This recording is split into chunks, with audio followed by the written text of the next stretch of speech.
Hello guys, when life gives you டேங்கரிங்ஸோட second episode தான் பார்க்க போகிறோம். ஃபஸ்ட் எபிசோடு இதோடு முடிஞ்சிருக்குன்னா, குவான்சிக்கோட பாட்டி வந்து ரொம்ப கோவமாக வந்திருப்பாங்க. அதுக்கப்புறம் ஏசோன் வந்து அந்த இடத்த விட்டு ஓடி இருந்திருப்பா, நம்மளை ஏதாவது திட்டிடுவாங்களோ அப்படின்ட்டு. அப்படி ஓடிட்டு போகும்போது கூட என்னென்னு சொல்லுவான்னா, அவன் வந்து எனக்கு வேலை செஞ்சு தரான்னா அவன் விருப்பப்பட்டு தான் செஞ்சு தரான், நானாக எதுவும் சொல்லலை. அப்படி அவன் பண்ணி தரதுனால ஒன்றும் நான் உங்கள் பையனை கல்யாணம் பண்ணிக்க மாட்டேன், எனக்கு ஒன்றும் குவான்சிக் வேண்டாம் அப்படிங்கிற மாதிரி சொல்லிட்டு அங்கேருந்து ஓடி இருப்பா. இப்போ அந்த பாட்டி இருந்துட்டு, என்னடி சொல்கிற, இரு உன்னை பேசிக்கிற அப்படிங்கிற மாதிரி அடிக்க போவாங்க. அப்போ குவான்சிக்கு இருந்துட்டு, பாட்டி விடுங்க பாட்டி, ஏன் இப்படி பண்ணுறீங்க, எதுக்கு இப்படி அடுத்தவங்களோட காய்கறியெல்லாம் கீழே தள்ளி வேஸ்ட் பண்ணுறீங்க, இதெல்லாம் தப்பு தெரியாதா அப்படிங்கிற மாதிரி சொல்லுவான். அவங்க அம்மா இருந்துட்டு, நீ இன்னுமாடா திருந்தல, அவள் இந்த அளவுக்கு நீ அசிங்கப்படுத்திட்டு போகிறா, உன்னை வேணான்ட்டு போகிறாடா, இப்போவாது புரிஞ்சுக்கிறியா நீ அப்படிங்கிற மாதிரி அவங்க அம்மா கேட்குறாங்க.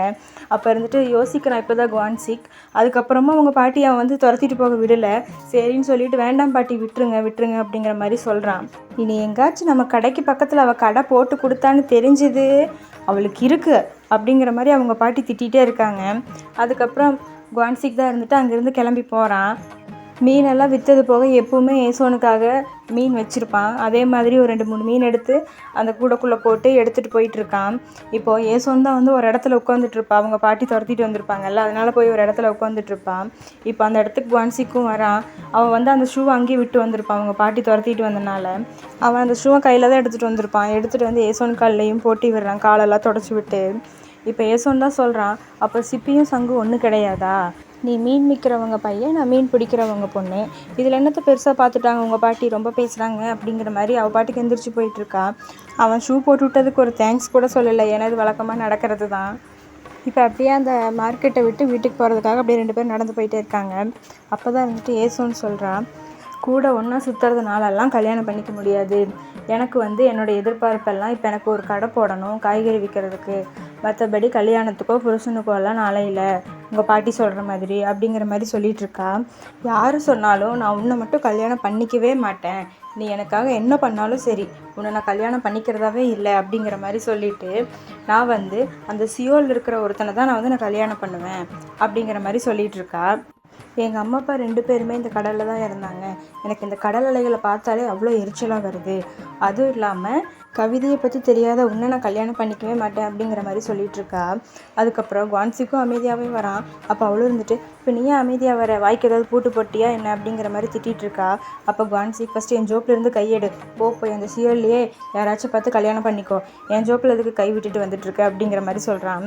இப்போது இவங்க 2 பேரையும் நடந்து போகிறத இவங்க அம்மாவும் இவங்க பாட்டியும் தான், அதாவது குவான்சிக்கோட அம்மாவும் பாட்டியும் பார்த்துட்றாங்க. பார்த்துட்டு, நீ உன் பையனை கொண்டு போய் ஏதாவது கிணத்துல தள்ளிவிடு, அவன் இருக்கிறதும் ஒன்று தான் இல்லாததும் ஒன்று தான், இவ்வளோ தூரம் நான் என்ன சொன்னேன், அவன் என்ன பண்ணிகிட்ருக்கான்னு பாரு, இப்போவும் அந்த ஏசோன் கூட தான் கை கோர்த்து போயிட்டுருக்கான் அப்படிங்கிற மாதிரி திட்டிகிட்டு இருக்காங்க.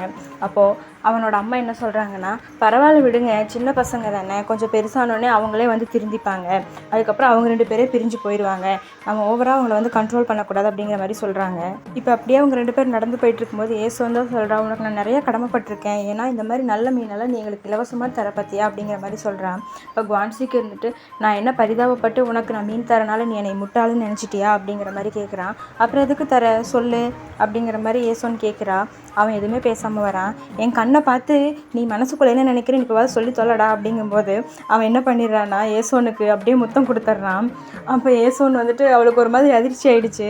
ஆனால் அவள் அதை கூட இது பண்ணாமல், இப்போ எதுக்குடா என் மூக்கை இடிச்ச அப்படிங்கிற மாதிரி கேட்குறான். நான் பரிதாபப்பட்டு இப்போ உனக்கு நான் முத்தம் கொடுத்தேன் நீ நினைக்கிறியா அப்படிங்கிற மாதிரி குவான்சிக் சொல்கிறான். அப்போ எதுக்குடா முத்தம் கொடுத்த அப்படிங்கிற மாதிரி கேட்குறா. உன் உதடு ஏன் பளபளன்னு இருக்குது, நீ ஏன் இன்னும் என் பேக்கெட்லேருந்து கையெடுக்காமல் இருக்குது அப்படின்னு கேட்குறா. அப்போ ஏசோன்னு இருந்துட்டு, நானும் என் 14 வயசு வரைக்கும் இதுக்கு தான் காத்திருந்தேன் அப்படின்னு சொல்லிட்டு அவளும் வந்து குவான்சிக்கு வந்து முத்தம் கொடுத்துட்றா. இப்போ இந்த இடத்துல 2 பேருமே அவங்களோட லவ்வை வந்து சொல்லிக்கிறாங்க. இதுக்கப்புறம் அப்படியே 30 வருஷத்துக்கு அப்புறம் போனால் இப்போ தான் வந்து இந்த டிவியில் இவங்க இருக்க பிளேஸை தான் வந்துட்டு டிவியில் போட்டு காமிச்சிட்ருக்காங்க. ஏன்னா இது ஒரு ஸ்ப்ரிங் டே, அங்கே அந்த ஸ்ப்ரிங் டேயில் தான் இந்த பூக்களெல்லாம் வந்து பூக்கும். அப்போது இந்த ஏசோன் தான் வந்துட்டு பார்த்துட்ருக்காங்க. இவங்க தான் வந்து இப்போ இந்த மிடில் ஏஜ் ஏசோன், அதாவது ஒரு 45க்கு மேலே இருப்பாங்கல்ல அந்த ஏசோன். இப்போ ஏசோனோட பையன் தான் வந்து அங்கே உட்காந்து சாப்பிட்ருப்பான். அவன் பேரை வந்து நம்ம மின்னுன்னு வச்சுக்கலாம். அப்புறம் ஏசோனோட பொண்ணு வந்து அந்த சோஃபாவில் படுத்துட்ருப்பாங்க. அவள் பேர் வந்து கும்யாங். இப்போது இது வந்து ஏசோன்னு நினைக்கக்கூடாது, நான் ஏற்கனவே சொல்லியிருப்பேன், ஏசோனோட டீனேஜுக்கும் ஏசோனோட பொண்ணுக்கும் ஒரே ஹீரோயின் தான் கொடுத்துருப்பாங்க. இப்போ அங்கே படுத்துட்ருக்கிறது வந்து ஏசோன் கிடையாது, ஏசோனோட பொண்ணு கும்யாங். இப்போது அவங்க அம்மாட்ட தான் அவள் கேட்குறா, அப்பா தான் உங்களோட முதல் காதல் அம்மா அப்படிங்கிற மாதிரி கேட்குறா. அதுக்கு அவங்க அம்மா இருந்துட்டு அது எனக்கு தெரியல அப்படிங்கிற மாதிரி சொல்கிறாங்க. அப்போ உங்கள் முதல் முத்தம் அதுவும் அப்பா தானே அப்படிங்கிற மாதிரி அவள் சொல்லிகிட்ருக்கா. அதாவது அவளோட பொண்ணு கும்யாங் தான் வந்து கேட்டுட்ருக்கா. அப்போ ஏசோனோட பையன் அந்த மின் தான் சொல்கிறான், ஏண்டி அம்மாட்ட உனக்கு என்னென்ன கேட்கணும்னு உனக்கு அறிவுங்கிறதே இல்லையா? நீ டிவி பார்த்து பார்த்து கெட்டு போயிட்ட, இப்படியெல்லாமா நீ அம்மாட்ட கேட்ப அப்படிங்கிற மாதிரி சொல்லிகிட்ருக்கா. அப்போ அந்த கும்யாங்கும் இருந்துட்டு நீ வாயமுடுறா எல்லாம் எனக்கு தெரியும் அப்படிங்கிற மாதிரி சொல்லிகிட்ருக்கா. அப்போ அவன் தம்பியும் உனக்கு என்ன தெரியுதோ அம்மா கிட்ட போய் முத்தோங்கித்தோன்னு பேசிகிட்டு இருக்க, அறிவுங்கிறது கொஞ்சம் இருக்கா இல்லையா அப்படிங்கிற மாதிரி இவங்க 2 பேரும் இங்கே சண்டை போட்டிருக்காங்க. ஆனால் ஏசோனா அவங்க 2 பேர்த்தோட சண்டையும் கொஞ்சம் கூட கவனிக்கலாம். அவங்க டிவியில் அந்த பிளேஸில் அந்த பூக்களெல்லாம் காமிச்சிட்டு இருக்காங்களே, அதை தான் பார்த்துட்டு என்னோடய வாழ்க்கையில் நான் சந்தோஷமாக வாழ்ந்த நாட்கள் அதுதான் தெரிஞ்சிருந்தால் நான் இன்னும் ஆழமாக காதலிச்சிருந்திருப்பேன் அப்படின்னு அவங்க மனசுக்குள்ளே நினச்சிட்டு இருக்காங்க. இப்போ அப்படியே திருப்பி 30 வருஷத்துக்கு பின்னாடி காட்டுறாங்க.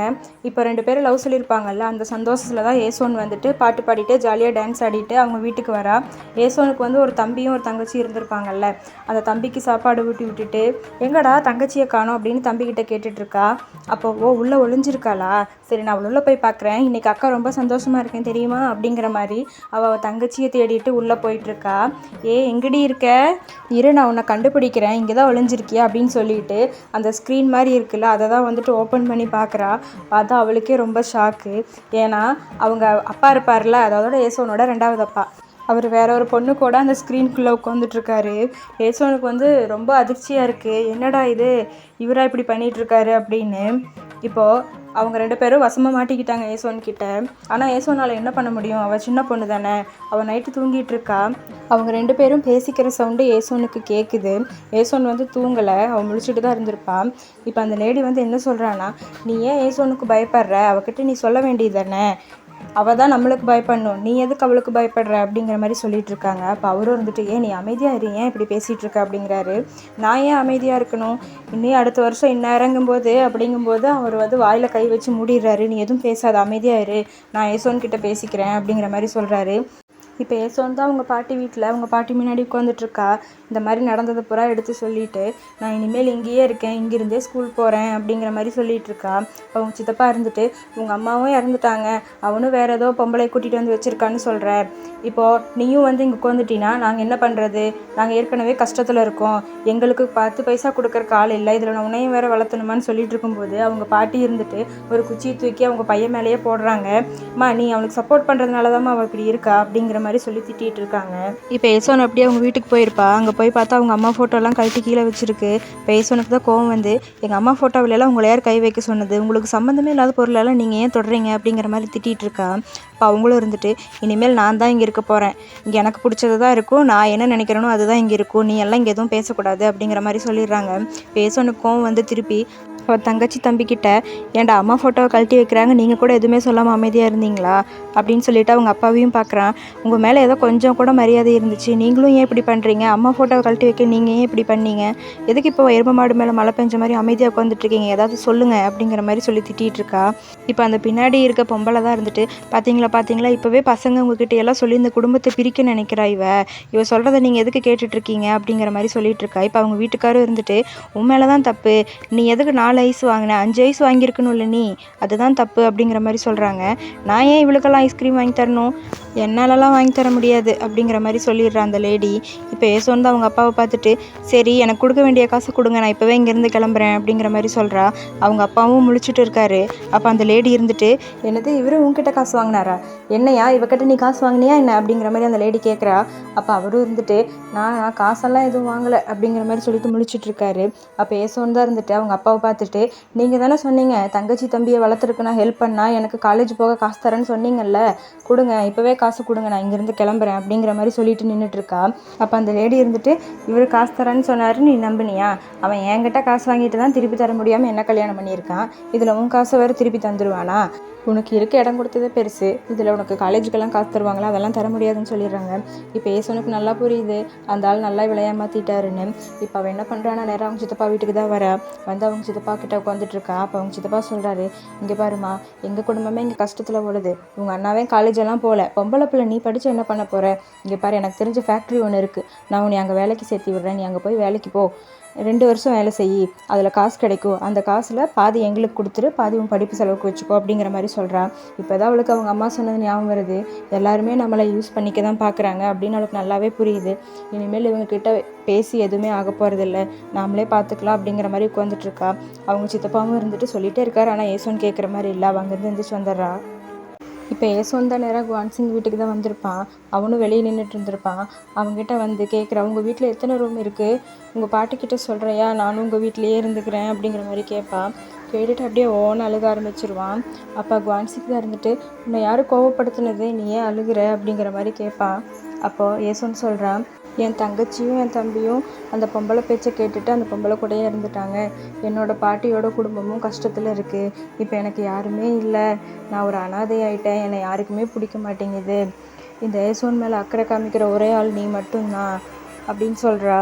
அதுக்கப்புறம் இருந்துட்டு, எனக்கு போய் இந்த தீவில் இருக்கிற உன்ன மாதிரி ஒரு ஆளாக வரணும் அப்படின்னு சொல்லிட்டு அப்படியே உட்காந்து அழுகிறா. இப்போது குவான்சிக்கு தான் அதை பார்த்துட்டு அவனுக்கு ஒரு மாதிரி கஷ்டமாக இருக்குது. இப்போ என்ன பண்ணுறான்னா, அவன் பாட்டுக்கு ஏதோ ஒரு கவிதையை வந்து சொல்லிகிட்டு இருக்கான் கத்தி கத்தி. அப்போ ஏசோனும் வந்துட்டு இவன் கவிதை சொல்கிறானா அப்படிங்கிற மாதிரி ஆச்சரியப்படுறான். ஏன்னா ஏசோன்னு சொல்லியிருப்பாள்ல, ஒரு கவிதையை பற்றி தெரியாத உன்னை போய் நான் கல்யாணம் பண்ணிக்கவே மாட்டேன் அப்படின்னு சொல்லியிருப்பாள்ல. இப்போ அதுக்காக தான் வந்துட்டு அவன் ஏதோ அவனுக்கு தெரிஞ்ச மாதிரி ஒரு கவிதையை சொல்லிகிட்டு இருக்கான்.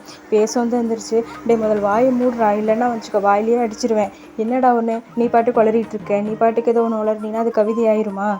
போச்சு போ, என்னுடைய காலேஜ் போகிற ஆசை, நான் கவிஞன் ஆகணும்னு ஆசை, நான் சியோல் போகிற ஆசை எல்லாமே கலைஞ்சி போச்சு அப்படிங்கிற மாதிரி சொல்லி அழுகிறா. ஏசோன் அழுதாதான் குவான்சிக்கும் தன்னை போல் அழுக வந்துடுமே. அவனும் அழுதுட்டு என்ன சொல்கிறான்னா, எல்லாத்தையும் என்னால் தர முடியாது, ஆனால் உனக்காக என் உயிரை கூட தருவேன் அப்படிங்கிற மாதிரி சொல்கிறான். அப்போ ஏசோன் இருந்துட்டு, ஒரு பேச்சுக்காவது எல்லாத்தையும் தருவேன்னு சொல்லுடா, எல்லாத்தையும் என் கால்கடியை போடுவேன்னு சொல்லு, உனக்காக எல்லாத்தையும் பண்ணுவேன்னு ஒரு பேச்சுக்காவது சொல்லுன்னு சொல்லிட்டு அவனை அடி நடிக்கிறான். இப்போது குவான்சிக்கு தான் இருந்துட்டு அவனை ஹக் பண்ணிவிட்டு, எனக்கு ஒரு பொய் கூட ஒழுங்காக சொல்ல வர மாட்டேங்குது அப்படின்னு சொல்லிட்டு அழுகிறான். அப்போது ஏசோன் தான் இருந்துட்டு, உன்னை மாதிரி ஒரு மக்கு சாம்பிராண்டியை வச்சுட்டு நான் என்ன பண்ண போகிறேனோ தெரியலையே அப்படின்னு சொல்லிட்டு அவளும் அவனை ஹக் பண்ணிட்டு அழுகிறான். ஆமாம், நீ உன் பாட்டிக்கு பயப்பட மாட்டேதானே அப்படின்னு அப்பவும் கேட்குறா. இப்போ அப்படியே மிட் நைட் ஆகுது. ஏசோன் தான் வந்து அவங்க வீட்டில் வேகமாக எல்லா பொருளையும் பேக் பண்ணிகிட்ருக்கா. ஆனால் பூராமே அந்த லேடியோட பொருள், அந்த லேடியோட ட்ரெஸ்ஸு, அந்த லேடியோட மேக்கப் திங்ஸு, இந்த மாதிரி எல்லாத்தையும் எடுத்து ஒரு பேக்கில் வச்சு அமுத்திட்டுருக்கா. இதுக்கு வந்து அவங்க தங்கச்சி தம்பியும் வந்து ஹெல்ப் பண்ணிகிட்டு இருக்காங்க அவள் வீட்டை விட்டு கிளம்புறதுக்கு. ஏன்னா இப்போ இவங்க 2 பேரும் வீட்டை விட்டு ஓடி போகலான்னு பிளான் பண்ணியிருப்பாங்க, குவான்சிக்கும் ஏசோனும். அதான் வந்துட்டு அவளும் அவன் தங்கச்சி தம்பியை பார்த்துட்டு பத்திரமா இருங்க அப்படின்னு சொல்லிட்டு அங்கேருந்து அப்படியே கிளம்புறான். குவான்சிக்கும் வந்து அங்கே வெயிட் பண்ணிகிட்ருப்பான். இப்போ 2 பேரும் வந்துட்டு என்னென்ன பொருள் எடுத்துகிட்டு வந்திருக்காங்க அப்படிங்கிற மாதிரி பார்த்துட்ருக்காங்க. ஏன்னா அவங்க கை செலவுக்கு வந்து காசெல்லாம் எதுவும் இல்லை, பொருளாக தான் எடுத்துகிட்டு வந்திருக்காங்க. அவளும் வந்துட்டு அந்த லேடியோட திங்ஸ் எல்லாம் கொஞ்சம் அந்த ரிங்கு, செயின் இந்த மாதிரிலாம் எடுத்துகிட்டு வந்திருப்பா. குவான்சிக்கும் வந்துட்டு அவங்க வீட்டில் வந்துட்டு அவங்க பாட்டி அம்மாலாம் சேர்த்து வச்சுருப்பாங்கள்ல தங்கம், அதெல்லாத்தையும் எடுத்துகிட்டு வந்திருப்பான். அதெல்லாம் எடுத்துகிட்டு வந்துட்டு, என்னடா இவ்வளோ தங்கத்தை எடுத்துகிட்டு வந்திருக்கேன், நீ ஜெயிலில் பிடிச்சி கொடுக்காம இருந்தால் சரி, அந்த கிழவிக்கு மட்டும் தெரிஞ்சிச்சு நான் காலி தான் அப்படிங்கிற மாதிரி சொல்லிகிட்டு இருக்கா. இப்போ ஏசோன் தான் சொல்கிறா, நம்ம இந்த ஜெஜுவை விட்டு போயிட்டோம்னா இனி நம்ம எப்பவுமே இங்கே திரும்பி வர போகிறதில்ல. நீ வந்து பயப்படுறியா, பயப்பட்டா இப்போவே இங்கேருந்து போயிரு, வாழ்வோ சாவோ நம்ம 2 பேரும் ஒன்றா தான் இருப்போம் அப்படிங்கிற மாதிரி சொல்கிறான். அவனும் இருந்துட்டு 19 வருஷத்தில் நான் இப்போ தான் உன் கூட இருக்கும்போது தான் நான் சந்தோஷமாக இருக்கேன் அப்படிங்கிற மாதிரி சொல்லிடுறான். இப்போ 2 பேரும் சேர்ந்து நைட்டோட நைட்டாக அங்கே வந்து ஒரு பெரிய ஷிப்பு வரும். ஜேஜு ஐலாண்ட்லேருந்து சியோல் போகிறதுக்காக ஒரு ஷிப்பு. அந்த ஷிப்பில் வந்து 2 பேரும் ஏறிடுறாங்க. அவங்கக்கிட்ட வந்து எந்த ஒரு ஐடி ப்ரூஃபோ எதுவுமே இல்லை, ஏன்னா எல்லாத்தையுமே வீட்டில் விட்டுட்டு வந்திருப்பாங்க. இப்போ அங்கே இருப்பாங்கல்ல செக்கர், அவங்க தான் வராங்க. வந்து யாருப்பா நீங்கள் 2 பேரும், சின்ன பசங்களாக இருக்கீங்க, வீட்டிலேருந்து தப்பிச்சு ஓடி வந்துட்டீங்களா அப்படிங்கிற மாதிரி கேட்குறாங்க. நாங்கள் 2 பேரும் ஹஸ்பண்ட் அண்ட் ஒய்ஃப், ஆனால் இப்போ எங்ககிட்ட காமிக்கிறதுக்கு எந்த ப்ரூஃப்மே இல்லை அப்படிங்கிற மாதிரி ஏசோன்னு சொல்கிறா. அப்போ அவர் சொல்கிறாரு, இல்லை இவங்களை பார்த்தா மைனர் மாதிரி இருக்கீங்க, பொய் சொல்கிறீங்களா அப்படின்னு கேட்குறா. மைனர் எங்காச்சும் கல்யாணம் பண்ணிக்க முடியுமா அப்படின்னு சொல்லிட்டு குவான்சிக்கியும், என்னங்க வாங்க இங்கேருந்து போகலாம் அப்படிங்கிற மாதிரி சொல்லி அவனையும் அங்கேருந்து கூட்டிகிட்டு போயிடுறான். இப்போ அப்படியே அந்த ஷிப்பு தான் வந்துட்டு சியோலுக்கு வந்து போயிட்டுருக்கு. ரொம்ப நேரம் ஆகும்ல, அதனால் வந்துட்டு போயிட்டுருக்கு. ஆனால் எப்படியும் அந்த ஷிப்பில் வந்து அவங்க தப்பிச்சு அதை இதையும் சொல்லி சமாளித்து 2 பேரும் உள்ளேயே இருந்துட்டாங்க.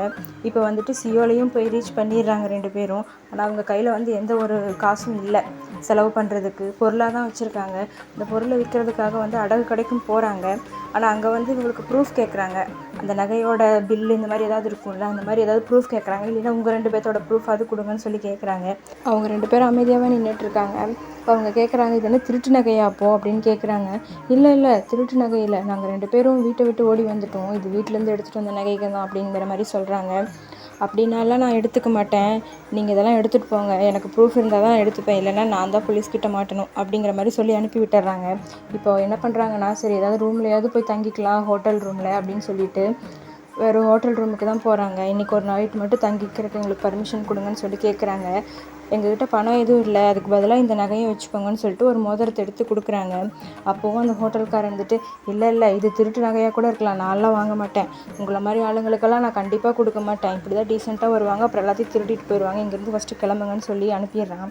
அப்போது அந்த ஹோட்டல் கடைக்காரரோட ஒய்ஃப் வராரு. என்னப்பா நீங்கள் 2 பேரும் வீட்டை விட்டு ஓடி வந்துட்டீங்களா, லவ்வர்ஸா அப்படிங்கிற மாதிரி கேட்குறாங்க. ஆமாம். அப்போ வாங்க உங்களை மாதிரி சின்னஞ்சிறு லவ்வர்ஸுக்கெல்லாம் கண்டிப்பாக நான் உதவி பண்ணுவேன் அப்படின்னு சொல்லிட்டு அந்த ஹோட்டல் ரூம்லேருந்து ஒரு சாவி எடுத்து கொடுக்குறாங்க. நீங்கள் இன்றைக்கி நைட் இங்கேயே தங்கிக்கோங்க, நீங்கள் காசெல்லாம் எதுவும் தர வேண்டாம், நீங்கள் சந்தோஷமாக இருந்தாலே எனக்கு போதும் அப்படின்னு சொல்லிட்டு அந்த ரூம்குள்ளேயும் அனுப்பி வைக்கிறாங்க. அப்போ ஏசோன் தான் குவான்சிக்கிட்ட சொல்கிறா, டே இனிமேலாவது கொஞ்சமாவது குரலை வசதி பேசுடா அப்படிங்கிற மாதிரி சொல்லிட்டு 2 பேரும் அப்படியே படுக்கிறதுக்காக பெட்டு போட்டெல்லாம் படுக்க ரெடி ஆகிட்டாங்க. அப்போது 2 பேத்துக்குள்ளேயே அவ்வளோ பெரிய கேப் இருக்குது. ஏன்னா குவான்சிக்கு போய் தள்ளி ஒரு மூலையில் போய் அந்த பெட்டை போடுறான். அப்போ ஏசோன் தான் வந்துட்டு, நம்ம 2 பேரும் ஹஸ்பண்ட் அண்ட் ஒய்ஃப்னு சொல்லியிருக்கோம் புரியுதா, அப்போ வந்து தூரமாக படுக்கக்கூடாது அப்படின்னு சொல்லும்போதே அந்த ஹோட்டல்காரரோட ஒய்ஃப் தான் வந்துட்டு சாப்பாடு எடுத்துகிட்டு வந்திருப்பாங்க. இதெல்லாம் இங்கே ஃபேமஸான ஃபுட்டு, நல்லா வயிறார சாப்பிட்டு நல்லா தூங்குங்க, இதுக்கெல்லாம் நீங்கள் காசு தர வேண்டாம், எல்லாமே ஃப்ரீ தான், இதை பற்றி யோசிக்காதீங்க, நல்லா சாப்பிட்டு நிம்மதியாக தூங்குங்க அப்படிங்கிற மாதிரி சொல்லிட்டு அங்கேருந்து கிளம்பிடுறாங்க. இப்போ அப்படியே வந்து ஏசோனோட வீட்டுக்கு தான் வந்தா அந்த லேடி இருக்கால, அவள் தான் வந்து ரொம்ப ஹாப்பியாக எல்லாத்தையும் எடுத்து வச்சுட்ருக்கா. அப்போது ஏசோனோட அப்பா கேட்குறாரு, என்னடி இவ்வளோ சந்தோஷமாக இருக்க, உன்னோட மோதிரம் உனக்கு பிடிச்ச எல்லோ ட்ரெஸ்ஸை வேற அவள் தூக்கிட்டு போயிட்டா, நீ என்ன இவ்வளோ ஹாப்பியாக இருக்க அப்படிங்கிற மாதிரி கேட்குறாங்க. என்னோடது கூட விடு, துணி தான் போச்சு, இதுவே அந்த குவான்சிக் பையன் இருக்கான்ல, அவன் வந்து அவங்க வீட்டில் இருக்க எல்லா நகையும் எடுத்துகிட்டு போயிட்டானாமா, ஏசோன்னு அந்த பையனையும் கூட்டிகிட்டு போயிட்டா, அவங்க பாட்டி அங்கேயே மயக்கம் போட்டு விழுந்துட்டாங்க அப்படிங்கிற மாதிரி சொல்லிட்டு இருக்கும்போதே குவான்சிக்கோட அம்மா தான் வந்துட்டு, இந்தா இதில் அவள் என்ன ட்ரெஸ் போட்டு போனாலோ அந்த ட்ரெஸ்ஸோட கலரை எழுதி கொடு அப்படிங்கிற மாதிரி ஒரு சீட்டை கொடுக்குறாங்க. அவள் என்ன ட்ரெஸ் போட்டு போனால் நான் என்ன உட்காந்து பார்த்துட்டா இருந்தேன், என்னோடய ட்ரெஸ் தான் எடுத்துகிட்டு போனான், நான் என்ன ட்ரெஸ் போட்டு போனான்னு எனக்கு தெரியல அப்படிங்கிற மாதிரி அவங்களும் சொல்லிடுறாங்க. இப்போ தான் இருந்துட்டு ஏசோனோட அப்பா சொல்கிறாரு, நீங்கள் என்னை தனியாக போய் அவங்கள கண்டுபிடிக்கவா போகிறீங்க, அதெல்லாம் வேண்டாம் விடுங்க, எங்கேயோ போயிட்டு போகிறாங்க அப்படிங்கிற மாதிரி சொல்கிறாங்க. அதெல்லாம் நான் கண்டுபிடிச்சி தான் தருவேன் அப்படிங்கிற மாதிரி அவங்களும் சொல்லிட்டு இருக்காங்க. இப்போ ஏசோனோட அப்பா தான், இந்நேரத்துக்கு அவங்களுக்கு முதல் ராத்திரியே முடிஞ்சிருக்கும் அப்படின்னு சொல்கிறாங்க. குவான்சிக்கோட அம்மா அவன் பல்ல பேத்து கையில் கொடுத்துருவேண்டா அப்படின்னு சொல்லிட்டு அங்கேருந்து இப்போ ஏசோனையும் குவான்சிக்கையும் தேடி தான் போயிட்டுருக்காங்க. இப்போ அப்படியே காலையில் வெடியுது, எல்லாம் நல்லா சாப்பிட்டு நல்லா சரக்கு அடிச்சுட்டு 2 பேரும் அப்படியே மட்டையாக இருப்பாங்க. இப்போது குவான்சிக் தான் வந்துட்டு எங்கேயோ வெளியே போயிட்டு அந்த ரூம்குள்ளே திருப்பி ரிட்டன் உள்ளே வரான். வந்து பார்த்தா அந்த ஃபேன் வந்து உடஞ்சிருக்க மாதிரி இருக்குது. என்னடா இது, நம்ம வெளியே போகும்போது நல்லா இருந்த ஃபேன் இப்போ என்ன உடஞ்சிருக்கு அப்படிங்கிற மாதிரி சொல்லிட்டு அந்த ஃபேனை ரெடி பண்ணிகிட்டு இருக்கான். அப்போது ஏசோன் தான் சொல்கிறா, சரி விட்டு அவங்களே பார்த்துப்பாங்க, அதையும் நீ ரெடி பண்ணுற அப்படின்னு. இல்லை நம்மளுக்கு ஃப்ரீயாக கொடுத்தாங்கல்ல இந்த ஃபேன், நேற்று நல்லா தான் இருந்துச்சு, திடீர்னு எப்படி உடஞ்சிச்சு, நம்மளே ரெடி பண்ணிடலான்னு சொல்லிட்டு ரெடி பண்ணிகிட்ருக்காங்க. இப்போது அந்த டோர் வழியாக ஒரு லெட்ரு வந்து விழுகுது. என்னன்னு பார்த்தா அவங்க சாப்பிட்ருப்பாங்கல்ல, அதுக்கு எல்லாத்துக்குமே வந்துட்டு ஒரு பில்லு போட்டு லெட்ரு கொடுத்துருக்காங்க. என்ன எல்லாமே ஃப்ரீன்னு சொன்னாங்க, இப்போ என்ன பில்லு கொடுத்துருக்காங்க அப்படிங்கிற மாதிரி யோசிச்சுட்ருக்கான். இப்போ தான் அவனுக்கு டக்குன்னு அந்த ரூமை பார்க்கும்போது ஸ்ட்ரைக் ஆகுது. அவனும் போயிட்டு குப்புறப்படுத்திட்டு என்னென்னமோ தேடிட்டு இருக்கான். டே என்னத்தடா இப்படி தேடிக்கிட்டு இருக்க அப்படின்னு ஏசோனும் கேட்குறான். இல்லை ஏசோன், நம்ம கொண்டு வந்த பெட்டியெல்லாம் காணோம், இங்கே தானே வச்சேன், காணோம் பாரு அப்படிங்கிற மாதிரி சொல்லிட்டு இருக்கான். இப்போ ஏசோன்னு வந்துட்டு, டே அங்கே தான் இருக்கும் நல்லா பாரு அப்படின்னு கேட்குறா. இல்லை பாரு காணோம் அப்படின்னு சொல்லிட்டு 2 பேரும் சேர்ந்து தேடுறாங்க. பார்த்தா காணோம். இப்போ என்னென்னா அந்த ஹோட்டலில் இருப்பார்ல, அவர்கிட்ட தான் போய் கம்ப்ளைண்ட் பண்ணுறாங்க. இந்த மாதிரி நேற்று நாங்கள் பெட்டி கொண்டு வந்தோம், எங்கள் பெட்டியை காணோம், ஏதாவது கண்டுபிடிச்சி கொடுங்க அப்படின்னு சொல்லிட்டு. பெட்டி கொண்டு வந்தீங்களா, உங்களுக்கு நான் ரூமே கொடுக்க மாட்டேன்னு சொல்லி சொன்னேன், என் ஒய்ஃப் சொன்னனால தான் உங்களுக்கு நான் ரூம்லேயே அலோவ் பண்ணேன், இப்போ வந்து பெட்டியை காணோன்னு சொல்லி சொல்கிறீங்களா அப்படின்னு சொல்லிட்டு கேட்டுட்ருக்காரு. இல்லை ரூமில் இருக்க ஃபேன் உடஞ்சிருக்கு, அப்போ திருட வந்து அந்த ஃபேனை உடச்சிருக்கான், அப்போ எங்கள் பெட்டியை அவன் தானே தூக்கிட்டு போயிருப்பான் அப்படின்னு சொல்லி கேட்குறாரு. ஃபேனை அவன் உடச்சானா, நீங்களே உடச்சிட்டு கட்டுக்கதை கட்டுறீங்களா, ஒழுங்கா ஃபேனுக்கான காசை கொடுத்துட்டு போங்க அப்படின்னு சொல்லி சொல்கிறாரு. அப்போ அவன் தான் இருந்துட்டு, இல்லை நாங்கள் எதுவுமே பண்ணல, கண்டிப்பாக நாங்கள் பெட்டியோடு வந்தோம், உங்களுக்கு ஞாபகம் இல்லையா அப்படின்னு சொல்லி கேட்குறாரு. வேணா உங்கள் ஒய்ஃப் கிட்ட கேளுங்க அப்படின்னு சொல்கிறாரு. இப்போ அவங்க ஒய்ஃப் வந்துட்டு, பெட்டியா, நீங்கள் பெட்டி எதுவும் கொண்டுட்டு வந்த மாதிரி தெரியலையே அப்படின்னு சொல்லிட்டு அவங்களும் சொல்கிறாங்க. ஏங்க நீங்களும் போய் சொல்கிறீங்க, நாங்கள் பெட்டியோடு தான் வந்தோம், நீங்கள் பார்க்கலையா அப்படின்னு சொல்லி கேட்குறாங்க. நீங்கள் எப்போமா பெட்டியோடு வந்தீங்க, நீங்கள் வெறுங்கை வீசிட்டு வந்தனால தான் உங்கள் மேலே பரிதாபப்பட்டு நான் ஹோட்டலில் இருக்க வச்சேன், சோறெல்லாம் கொடுத்தேன், நீங்கள் என்ன இப்படி சொல்கிறீங்க அப்படிங்கிற மாதிரி கேட்டுட்ருக்கா. அப்போ என் சொந்தம் இருந்துட்டு, இங்கே பாருங்கள், எங்கள் சூட்கேஸில் இருந்த பின்னூசி இது எப்படி ரூம்குள்ளே கடந்துச்சு, அப்போ நான் பெட்டி கொண்டு வந்ததாக தானே அர்த்தம், எங்கள் பெட்டி யாரோ எடுத்திருக்காங்க அப்படின்னு சொல்கிறாங்க. இப்போ அந்த லேடி தான் இருந்துட்டு என்ன சொல்கிறான்னா, பேசாமல் நம்ம போலீஸில் கம்ப்ளைண்ட் கொடுத்துருவோம், இந்த 2 பசங்களும் வீட்டிலேருந்து ஓடி வந்துட்டாங்கன்னு, அதுக்கு மேலே அவங்க பார்த்துப்பாங்க அப்படின்னு சொல்லிட்டு அவளும் சொல்லிகிட்டு இருக்கா. இப்போது ஏசோன் தான் இருந்துட்டு சொல்கிறா, இல்லை நாங்கள் பெட்டியோடு தான் வந்தோம், நீங்களும் ஏன் இப்படி போய் சொல்கிறீங்க, நீங்கள் எங்கள் பொட்டியை கொடுக்க போகிறீங்களா இல்லையா அப்படிங்கிற மாதிரி கேட்குறாங்க. என்ன இப்போ தான் வந்து பொட்டியை காணுன்னு சொன்னேன், இப்போ உன் பெட்டியை நான் திருப்பி தரணும்னு சொல்லிட்டு இருக்கியா, அப்போ எங்களை திருடுன்னு சொல்கிறியா அப்படிங்கிற மாதிரி சொல்லிட்டு இருக்காங்க. இப்போ அந்த லேடி தான் இருந்துட்டு, என்னை பார்த்தா முட்டாள் மாதிரி இருக்கா, அவ்வளோ சாப்பாடை கொடுத்துட்டு நான் என்னை ஃப்ரீயாக கொடுப்பேன்னு நினச்சியா, ஒழுங்காக பில்லை கொடுத்துட்டு போங்க அப்படின்னு சொல்கிறாங்க. அப்போது அவன் தான் இருந்துட்டு, பேசாமல் போலீஸுக்கு ஃபோன் பண்ணி அவங்க அம்மாவை வர சொல்லிடுவோம், அவங்க அம்மா ஜேஜூலேருந்து வருவாங்க அப்படின்னு அவர் சொன்ன உடனேயுமே குவான்சிக் தான் இருந்துட்டு, எங்கள் ஊர் ஜேஜுன்னு உங்களுக்கு எப்படி தெரியும், அப்போ எங்கள் சூட்கேஸை நீங்கள் தான் எடுத்திருக்கீங்க, அதில் டிக்கெட் இருந்திருக்கு, அந்த டிக்கெட்டை நீங்கள் பார்த்துருக்கீங்க அப்படின்னு சொல்லும்போதே முதல்ல இங்கேருந்து வெளியே போங்க, நாங்களாம் எதுவும் எடுக்கலன்னு சொல்லி வெளியே துரத்தி விட்டுருப்பாங்க. ஏன்னா அவங்க 2 பேரும் வந்து இப்போ நல்லா ஏமாந்துட்டாங்க, அவங்க தான் பொட்டியை திருடி இருப்பாங்க. இப்போ அவங்க 2 பேரும் போலீஸ்கிட்ட கூட கம்ப்ளைண்ட் பண்ண முடியாது, போலீஸ்கிட்ட கம்ப்ளைண்ட் பண்ணால் ஃபஸ்ட்டு நீங்கள் எங்கேருந்து வரீங்கன்னு தான் கேட்டு இவங்க தான் மாட்டுவாங்கன்னு சொல்லிட்டு எல்லாத்தையும் பறி கொடுத்துட்டு இப்போ என்ன பண்ணுறதுன்னு தெரியாத ஊரில் அப்படியே அமைதியாக உட்காந்துட்ருக்காங்க. இப்போ நம்ம 2 பேரும் என்ன பண்ண போகிறோம், நல்லா ஏமாந்துட்டோம் அப்படின்னு சொல்லி 2 பேரும் புலம்பிகிட்டு இருக்காங்க. இப்போ ஏசோன் தான் இருந்துட்டு, பேசாமல் நம்ம ஒன்று பண்ணலாமா அப்படின்னு சொல்லி கேட்குறா. குவான்சிக்கும் என்ன அப்படின்னு சொல்லிட்டு கேட்குறான். நம்ம பொருளை நம்ம ஒழுக்கமாக கேட்டால் அவங்க வந்து கொடுக்க மாட்டாங்க, அவங்க எப்படி நம்ம பொருளை நம்மக்கிட்டேருந்து திருடினாங்களோ அதே மாதிரி நம்மளும் நம்ம பொருளை அவங்கக்கிட்டேருந்து எடுத்துக்கணும் அப்படின்னு சொல்லி சொல்கிறா. அப்போ நம்மளை திருட சொல்கிறியா அப்படின்னு சொல்லிட்டு கேட்குறான். நம்ம ஒன்றும் திருடலை, நம்ம பொருளை நம்மக்கிட்ட எடுத்துகிட்டு வர போகிறோம் அவ்வளோதான் அப்படின்னு சொல்லிட்டு ஏசோன்னு சொல்கிறா. இப்போ 2 பேரும் இங்கே பிளான் போட்டுட்டு பார்த்துட்ருக்காங்க. இப்போ அந்த ஹோட்டலுக்கு வேறு ஒரு பொண்ணு வரா, இவங்கள மாதிரி தான். இப்போ அந்த பொண்ணு வந்து அந்த ரூமுக்கும் போயிடுறா. இப்போ தான் வந்து ஏசோன்னு சொல்கிறா, இந்த பொண்ணையும் நம்மளை மாதிரி தான் ஏமாற்ற போகிறாங்க, இந்த பொண்ணை வந்து நம்ம எச்சரிக்கை பண்ணணும் அப்படிங்கிற மாதிரி சொல்லிட்டு இருக்கா. இப்போ அந்த பொண்ணு ரூமுக்கு போகிறதெல்லாம் பார்த்துட்டு அந்த ரூமெல்லாம் தெரிஞ்சு வச்சுக்கிறாங்க. இப்போ அந்த ஹோட்டல்கார ரெடி தான் வந்துட்டு ஏசனுக்கும் குவான்ஸுக்கும் எப்படி சாப்பாடு ஃப்ரீயாக கொடுத்தாங்களோ அதே மாதிரி இந்த பொண்ணுக்கும் இந்த சாப்பாடெல்லாம் ஃப்ரீ தான், இந்த சாப்பாடு தான் இங்கே வந்துட்டு ரொம்ப ஃபேமஸான சாப்பாடு, இதை சாப்பிட்டு நீங்களும் நிம்மதியாக தூங்குங்க அப்படிங்கிற மாதிரி நேற்று அவங்கக்கிட்ட என்ன சொன்னாலோ அதையவே தான் இந்த பொண்ணுக்கிட்டையும் சொல்லிட்டு இருக்கா. அந்த பொண்ணும் சாப்பாடெல்லாம் ஃப்ரீயா அப்படின்னு சொல்லி அவளும் சாப்பிட்ருக்கா. இப்படியே நைட் ஆகிடுச்சு. 2 பேர் வந்துட்டு அந்த பொண்ணை எச்சரிக்கை பண்ண தான் போயிட்டுருக்காங்க. போய் அந்த பொண்ணோட ரூமை தட்டி அந்த பொண்ணும் கேட்குது, யார் நீங்கள் அப்படின்னு. இங்கே பாருங்கள், என்ன ஆனாலும் லைட்டை மட்டும் ஆஃப் பண்ணிடாதீங்க, லைட் ஆஃப் பண்ணிங்கன்னா அவ்வளோதான், உங்கள் லக்கேஜ் எல்லாம் திருடு போயிடும் அப்படின்னு சொல்லிட்டு 2 பேர் அங்கேருந்து போயிடுறாங்க. இப்போது இந்த ஹோட்டலோட அந்த ஓனர் 2 பேர் இருக்காங்களா, அவங்க 2 பேரும் அந்த பொண்ணு ரூமில் லைட் எரிஞ்சிட்டே இருக்கிறத பார்த்துட்டு, என்ன இந்த பொண்ணு லைட்டே ஆஃப் பண்ண மாட்டேங்குது, இன்னும் முழிச்சிட்டே இருக்கா போலையே, அவ்வளோதான் இன்றைக்கி நம்மளுக்கு கொடுத்து வச்சது, சரி விடு நம்ம வேறு கஸ்டமர் பார்த்துக்கலாம், இந்த பொண்ணு இப்படியே போயிட்டு போகுது அப்படின்னு சொல்லிட்டு 2 பேரும் தூங்க போயிடுறாங்க. இப்போ இவங்க 2 பேரும் அப்படியே அவங்க வீட்டுக்குள்ளேயும் போயிடுறாங்க. அப்படியே கிச்சனுக்குள்ளே போய் உட்காந்துட்ருக்காங்க. இப்போ ஏசோன் தான் நெக்ஸ்ட் என்ன பண்ணலாம் அப்படிங்கிற மாதிரி யோசிச்சுட்ருக்கா. ஆனால் குவான்சிக் அங்கே இருக்க சாப்பாடெல்லாம் எடுத்து சாப்பிட்ருக்கான். அவன் பாட்டுக்கு அமைதியாக, அவனுக்கு கையெல்லாம் நடுக்குது. ஆனாலும் அவன் வந்து அதை மூஞ்சியில் காமிச்சிக்கல. இப்போ ஏசு வந்து என்ன சொல்கிறான்னா, இங்கே பாரு, இப்போ தான் நம்ம ரொம்ப கவனமாக இருக்கணும், ஓகேவா, நம்மளோட பொருள் எதுவும் கிடைக்கலனாலும் பரவாயில்ல, நம்ம கைக்கு என்னென்னலாம் கிடைக்குதோ அது எல்லாத்தையும் சுருட்டிட்டு இங்கேருந்து போயிடணும், புரிஞ்சுதா அப்படிங்கிற மாதிரி சொல்கிறான். ஆனால் குவான்சிக்கு வந்து எதையுமே கவனிக்கல. அவனுக்கு வந்து பயமாக இருக்குது. ஏசு வந்து இருந்துட்டு, இங்கே பாரு, பயப்படாத, நீ வந்து ஒரு குடும்ப தலைவனாக போகிற, சரியா, இப்படியெல்லாம் நீ பயப்படவே கூடாது, ஓகேவா, என்னங்க இப்படி போய் பயப்பட்டுட்ருக்கீங்க அப்படிங்கிற மாதிரி சொல்லவும் அவனு இருந்துட்டு, சரி எதுவாக இருந்தாலும் பார்த்துக்கலாம் அப்படிங்கிற மாதிரி அவனும் சொல்லிடுறான். இப்போ 2 பேரும் அப்படியே அந்த கிச்சனை விட்டு வெளியே அவங்க ரூம்லலாம் போய் தேடுறாங்க. இப்போ குவான்சிக்கு வந்து ஒரு பாக்ஸ் கிடைக்குது. அதில் ஃபுல்லாக அவங்க அந்த பணம் தான் போட்டு வச்சுருப்பாங்க. அந்த ஹோட்டலுக்கு வர பணம்லாம் இருக்கும்ல, அதெல்லாம் போட்டு வச்சுருப்பாங்க. சரி பணம் கிடச்சிருச்சுடா பரவாயில்ல அப்படின்னு சொல்லிட்டு, இதுவே போதும்னு சொல்லிட்டு எடுத்துகிட்டு வெளியே கிளம்புறாங்க. இது அப்படியே வெளியே கிளம்பும்போது ஏசோன் வந்து அவங்களுக்கு ஒரு பொண்ணு இருக்கும். அந்த பொண்ணு தலையில் ஒரு கிளிப்பு குத்திட்டு தூங்கியிருப்பான். அந்த கிளிப்பை போய் எடுத்துகிட்ருக்கா. அப்போவும் வந்துட்டு குவான்சிக் சொல்கிறான், அதெல்லாம் எதுவும் பண்ணாத விடு, நான் உனக்கு புதுசு வாங்கி தரேன்னு சொல்கிறேன். இல்லை எனக்கு இது தாண்டா வேணும்னு சொல்லிட்டு போய் எடுத்துகிட்ருக்கா. அந்த பொண்ணு வந்து தூக்கத்துலேருந்து எந்திரிச்சு அம்மா அப்படின்னு கத்திடுது. இப்போ அந்த ஹோட்டல் ஓனரும் 2 பேரும் எந்திரிச்சிட்டாங்க. என்னது நீங்களா, ஒழுங்காக என்னடா எடுத்தீங்க, எங்கள் பணப்பெட்டியை எடுத்தீங்க, ஒழுங்காக கொடுத்துட்டு போங்கடா அப்படின்னு சொல்லும்போது ஏசோன் வந்து அப்படியே கீழே விழுந்துடுறா. அந்த லேடி வந்து ஏசோன் மேலே ஏறி உட்காந்துட்டு, என்ன தைரியம் இருந்தால் என் வீட்டுக்குள்ளேயே வந்து எங்கள் வீட்டு பொருளையே திருடி இருப்பீங்க அப்படின்னு சொல்லி அடிக்கிறான். இப்போது குவான்சிக்கு வந்து அங்கேருந்து ஓடவும் முடியாது ஏசோனை தனியாக விட்டுட்டு. அந்த பணப்பெட்டியை தூரம் போட்டுட்டு வாடா, இல்லைனா இந்த பிள்ளையை விற்றுருவேன் அப்படிங்கிற மாதிரி சொல்கிறாங்க. அவனும் அந்த பணப்பெட்டியை வீசிட்டு ஓடி வரான். எதுக்கு இப்போ இவ்வளோ வேகமாக ஓடி வரான் அப்படின்னு பார்த்துட்ருக்காங்க. இப்போ ஏசோன் குவான்சிக் 2 பேருமே அவங்க 2 பேர்த்தையும் அடித்து கீழே தள்ளி எந்திரிச்சு ஓடி தப்பிச்சு போகிறாங்க.